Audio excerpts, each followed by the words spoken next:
ပြောစောစောပြန်လာမယ်ဆိုခုပဲချိန်နေ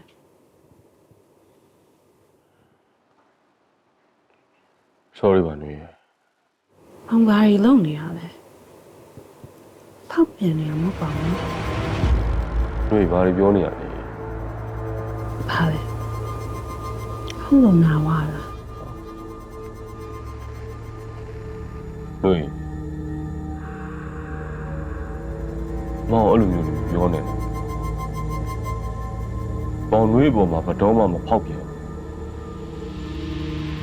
မောင်နွေတစ်ယောက်တည်းကိုပဲချစ်တာနွေတစ်ယောက်တည်းကိုပဲမောင်အသက်ထပ်ပုံပြီးချစ်တာသူမောင်နွေအတွက်ဘာတွေဆိုတာလဲနွေသိတာမောင်အဲ့လိုပြောနေနွေ